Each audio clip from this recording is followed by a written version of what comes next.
Hello friends, welcome to your YouTube channel fintech channel में आपका बहुत बहुत स्वागत है।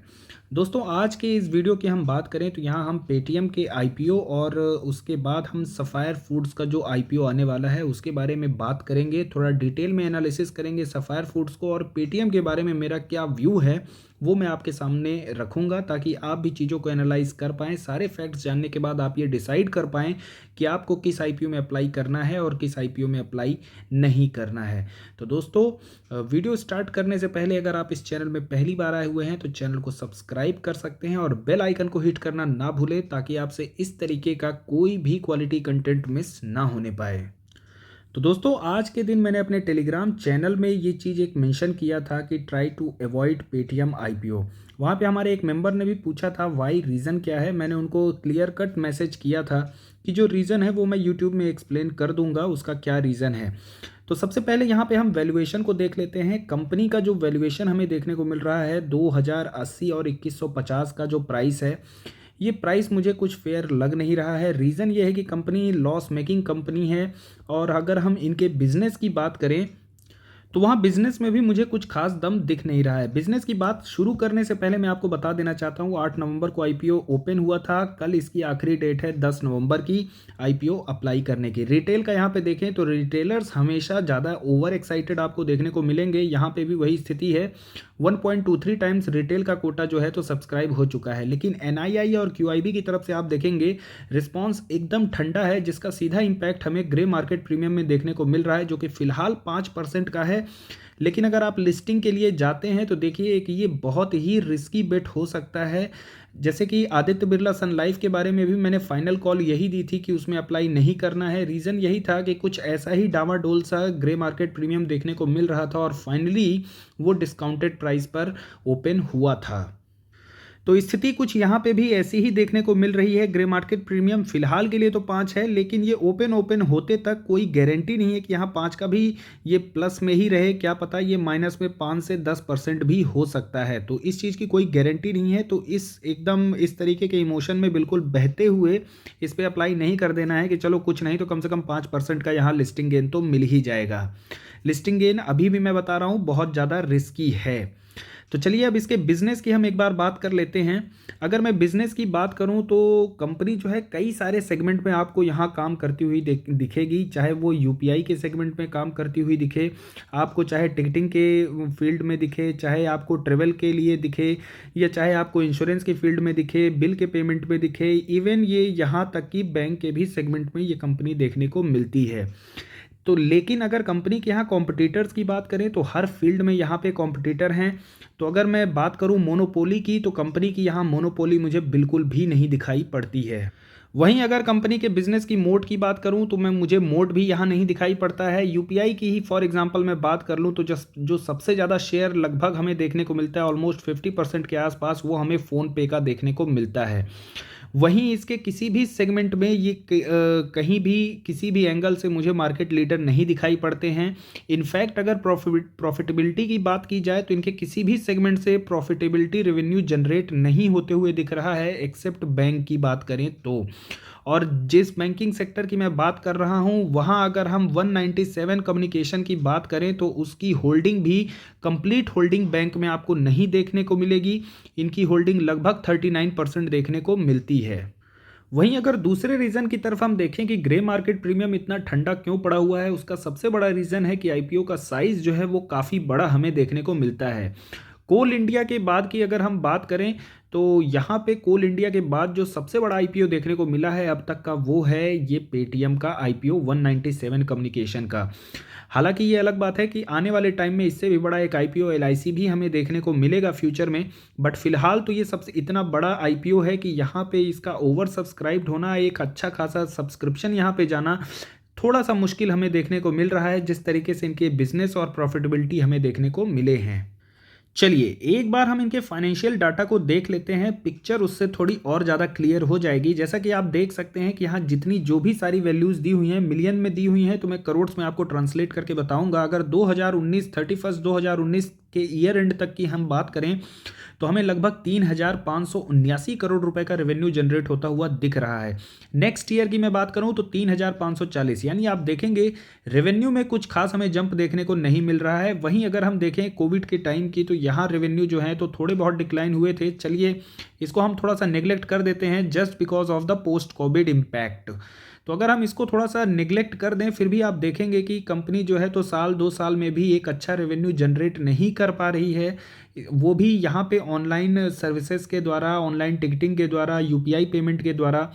तो यहाँ पे आप ये समझ सकते हैं कि कंपनी अभी भी एक अच्छा मार्केट जो है कैप्चर करने में कैपेबल नहीं दिख रही है। वहीं अगर हम इनके एक्सपेंसेस की बात करें, आप देखेंगे एक्सपेंसेस कम हुए हैं।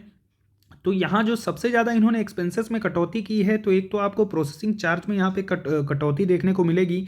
इसके अलावा ये जो मार्केटिंग और प्रमोशनल एक्सपेंसेस होते थे, कैशबैक वगैरह ये देते थे, मार्केटिंग करते थे, वहाँ इन्होंने बहुत ही ज़बरदस्त कटौती किया हुआ है, जिसकी वजह से एक यहाँ डाउनफॉल, बहुत बड़ा सा डाउनफॉल आपको देखने को मिला है। पहले एक टाइम में आपको भी पता होगा पेटीएम गजब के कैशबैक दिया करता था, 10 रुपये 50 रुपये जो भी देता था। अब आजकल वो सब बंद हो गया है, एक वो वही कटौती जो है तो आपको देखने को मिल रही है।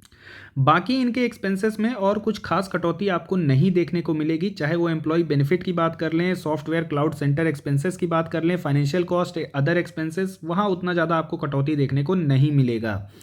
तो यहाँ आप देख सकते हैं इस तरीके से इन्होंने अपने एक्सपेंसेस में, खर्चों में थोड़ी सी कमी की है। इतना करने के बावजूद भी कंपनी के अगर हम प्रॉफिट की बात करें तो यहाँ पे आप देखेंगे कंपनी अभी भी लॉस मेकिंग में है और एक अच्छा खासा यहाँ पे लॉस देखने को मिलेगा। लगभग 1 करोड़ रुपीज़ का आपको देखने को यहाँ पे लॉस मिलेगा। इसके पहले जो है तो लगभग 4,000 करोड़ के आसपास थे, 4,225 करोड़ के यहाँ पे लॉस आपको देखने को मिलेंगे। चलिए यहाँ पे एक छोटी सी और एनालिसिस करते हैं। 2016 का टाइम था जब यहाँ पे डिमोनेटाइजेशन आया हुआ था। डिमोनेटाइजेशन में हर जगह सभी को बहुत ज़्यादा तकलीफ हुई, सबसे ज़्यादा लॉस हुए बहुत, लेकिन कहीं अगर किसी को सबसे ज़्यादा बेनिफिट हुआ तो वो था पेटीएम।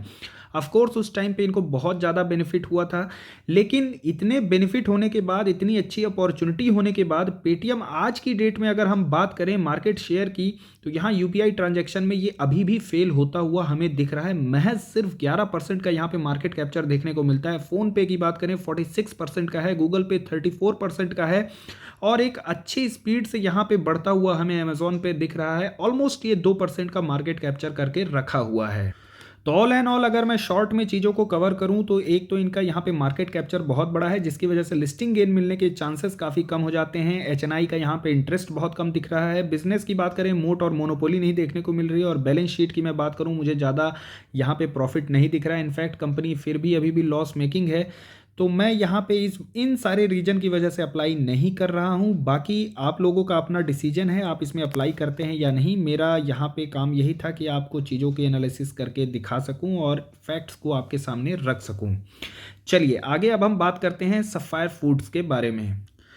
चलिए सफायर फूड की अगर हम बात करें तो आप देखेंगे कि ये क्यूएसआर चैन मार्केट में यहाँ पे काम करते हुए दिखेंगे, जिसकी ग्रोथ जो है आने वाले टाइम में लगभग 20% CAGR से हमें देखने को मिल सकती है। लेकिन ये 20% की CAGR सिर्फ सफायर के लिए नहीं है, क्योंकि इस क्यूएसआर चेन में आपको बहुत सारे देखने को मिलेंगे। जुबिलिएंट फूड वर्क्स की बात की जाए, चाहे वेस्ट लाइफ की बात की जाए, चाहे यहाँ पे हम इनके कॉम्पिटिटर जो सफायर फूड के देवयानी इंटरनेशनल देखने को मिलते हैं, तो वो भी इस 20% CAGR के बेनिफिट में रहेंगे। तो कायदे से अगर बात की जाए सफायर की तो यहाँ पे उनके काफ़ी सारे कॉम्पिटिटर हमें देखने को मिलते हैं और छोटे मोटे कॉम्पिटिटर नहीं, एक तगड़े कॉम्पिटिटर आपको देखने को मिलेंगे।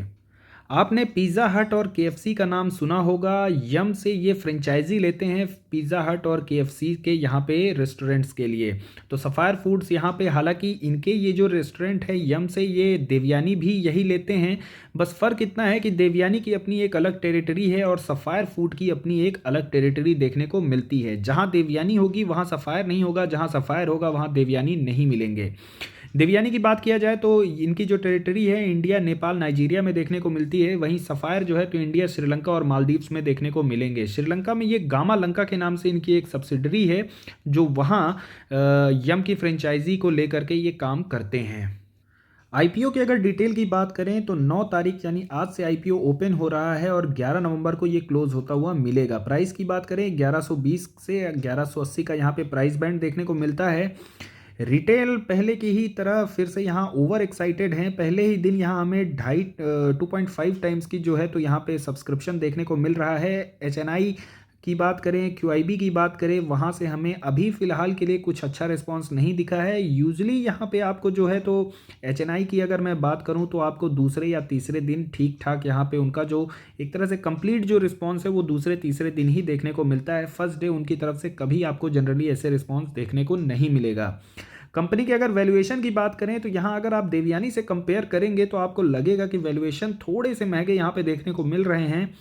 लेकिन फॉर योर काइंड इन्फॉर्मेशन अगर मैं आपको ये बताऊं कि देवयानी का जो फेस वैल्यू है वो वहाँ हमें 1 रुपये का देखने को मिलता था, और यहाँ ये जो आईपीओ आ रहा है ये अपने 10 रुपये के फेस वैल्यू पे हमें देखने को मिल रहा है, जिसकी वजह से ये वैल्यूएशन आपको थोड़े से महंगे लग रहे होंगे। बट देवयानी की अगर आप बात करें कि वो 150 रुपये का जो लगभग यहाँ पे शेयर प्राइस है, अगर उसका 10 का हम फेस वैल्यू करें तो लगभग ये 1,500 रुपये के करीब हो जाएगा। वहाँ से देखेंगे तो वैल्यूएशन ओके ओके से लगेंगे। तो यहाँ पे अगर हम ऑल ओवर इंडिया डिस्ट्रीब्यूशन, इनके स्टोर्स के डिस्ट्रीब्यूशन की बात करें जिनमें पिज़्ज़ा हट, केएफसी, टैको बेल आते हैं, तो आप देखेंगे कि ऑल ओवर इंडिया में ये ऑलमोस्ट हर जगह आपको देखने को मिलेंगे सफ़ायर फूड्स के। लेकिन अगर बात करें यहाँ वेस्ट बंगाल, बिहार और ये 7 सिस्टर्स की बात करें, जम्मू कश्मीर की बात करें, इधर राजस्थान की हम बात करें, तो यहाँ पे सफ़ायर फूड्स नहीं मिलेंगे। यहाँ आपको देवयानी इंटरनेशनल देखने को मिलेंगे। इसके अलावा कुछ जो की लोकेशंस हैं जैसे दिल्ली हो गया, आपका नोएडा हो गया, यहाँ पे मुंबई की हम बात करें तो यहाँ इन लोकेशंस में आपको देवयानी के भी स्टोर्स मिलेंगे और सफ़ायर फूड्स के भी स्टोर्स आपको देखने को मिलेंगे। दोस्तों एक बार यहाँ पे अगर हम इनके स्टोर्स और सेल्स का कंपैरिजन करें तो सफ़ायर फूड्स के आप देखेंगे 437 स्टोर्स देखने को मिलेंगे। वहीं देवयानी की बात करें तो 692 स्टोर्स आपको देखने को मिलते हैं। सेल्स की बात करें लगभग 10,000 के हैं, यहाँ आपको लगभग 11,000 के सेल्स देखने को मिलते हैं। वहीं जुबिलिएंट फूड की बात करें तो एकदम एक्स्ट्राऑर्डिनरी आपको यहाँ पे स्टोर्स और इनके सेल्स जो है देखने को मिलेंगे, जो कि अनकम्पेरेबल हैं किसी भी यहाँ पे आप इस सेगमेंट में, क्यूएसआर के सेगमेंट में किसी भी कंपनी से आप कंपेयर करेंगे तो काफ़ी ज़्यादा आपको देखने को मिलते हैं। वहीं अगर हम जुबिलिएंट फूड की बात करें तो इनकी अपने बिजनेस में आप देखेंगे एक अलग ही पकड़ है, मास्टरी है इनके अपने बिजनेस में। डोमिनोज के जितने भी आउटलेट हैं आप देखेंगे जुबिलिएंट फूड वर्क के ही यहाँ पे आपको देखने को मिलते हैं। यहाँ आप देख सकते हैं कि डोमिनोज के जो पिज़्ज़ा होते हैं उनकी कॉस्ट भी काफ़ी ज़्यादा आपको देखने को मिलेगी नॉर्मली। लेकिन मेरे हिसाब से, चूँकि देखिए पिज़्ज़ा मैं भी खाता हूँ, मैंने पिज़्ज़ा हट के भी ट्राई किए हैं, डोमिनोज के भी ट्राई किए हैं, लेकिन मुझे लगता है कि डोमिनोज में जो क्वालिटी मुझे लगती है, देखिए मेरी पर्सनल चॉइस है, ये सबकी अपनी अलग अलग हो सकती है, बट मुझे जो क्वालिटी डोमिनोज में पसंद आती है वो शायद ही कहीं किसी पिज़्ज़ा में देखने को मिले। तो मेरा खुद का वो एक फेवरेट होता है, भले चाहे वो कितना ही कॉस्ट करे, क्या ही ले, बट जब एक मन होता है एक अच्छे टेस्टी पिज़्ज़ा के लिए तो मैं ज़रूर यहाँ पे डोमिनोज को ही प्रेफर करता हूँ। वहीं अगर सफ़ायर फूड्स का देवयानी के साथ यहाँ पे कंपैरिजन करें, ये तो रेस्टोरेंट का ईबिटा यहाँ पे दिखाया हुआ है जो कि ऑलमोस्ट लगभग सेम जैसा है। लेकिन अगर कंपनी के ऑपरेटिंग प्रॉफिट मार्जिन की अगर हम बात करें तो यहाँ हमें देवयानी इंटरनेशनल में लगभग 18% का ऑपरेटिंग प्रॉफिट मार्जिन देखने को मिलता है। वहीं अगर हम सफ़ायर फूड्स की बात करें तो लगभग 12% का ये मार्जिन देखने को मिलता है।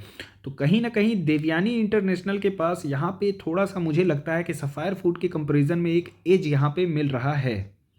इंडस्ट्री की अगर ग्रोथ की बात की जाए तो इंडस्ट्री में मुझे बहुत ज़्यादा ग्रोथ दिख रही है। उसके कई सारे रीज़न हैं। सबसे पहला रीज़न है तो यहाँ पे हमारे कंट्री का जो जीडीपी है, इकोनॉमी है, वो इम्प्रूव करना, जिससे लोगों का लाइफ स्टाइल में काफ़ी ज़्यादा हमें चेंज देखने को मिल रहा है। फॉर एग्जांपल की बात करें, एक छोटी सी ही खुशी क्यों ना हो, अगर हमें बांटना होता है तो चाहे कंपनी की बात करें, चाहे ऑफिस की बात करें या फ्रेंड सर्कल की ही हम बात करें, अगर इन अ क्विक टाइम 30 मिनट्स में हमें कुछ चाहिए, कुछ शेयर करने के लिए, तो वहाँ हम इन्हीं के लिए जाते हैं, चाहे वो पिज़्ज़ा हट हो, चाहे केएफसी हो, चाहे मैकडोनल्ड हो।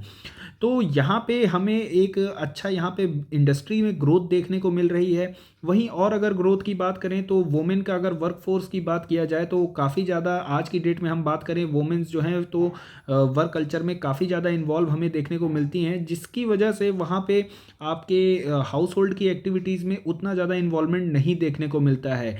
तो उसके कॉन्सिक्वेंसेस हमें यही देखने को मिलते हैं कि कभी अगर टायर्डनेस रही या कुछ मान लीजिए कि मील्स वगैरह ऑर्डर करना हुआ, तो वहाँ पे देखा जा रहा है कि ऑनलाइन जो फूड डिलीवरी है कि तो उनके वहाँ पे परसेंटेज जो है तो काफ़ी ज़्यादा अमाउंट में ग्रो करते हुए दिखे हैं।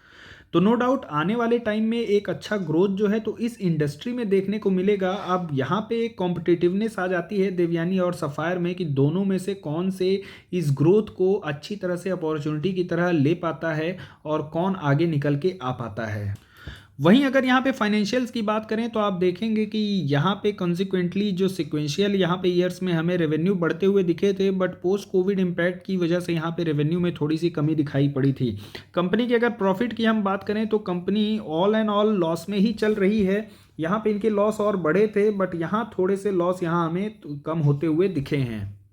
वहीं कंपनी के अगर हम रिजर्व की बात करें तो कुछ खास कंपनी के पास हमें रिजर्व देखने को नहीं मिलता है।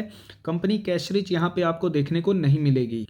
तो ऑल एंड ऑल अगर फाइनल मेरी बात यहाँ पे मैं अपनी बात को कंक्लूड करूँ तो मुझे लगता है कि अगर आप लॉन्ग टर्म के लिए जाना चाहते हैं तो आपके पास एक बेटर ऑप्शन यहाँ पे जुबिलेंट फूड मुझे देखने को मिलता है। बहुत ही शानदार कंपनी है।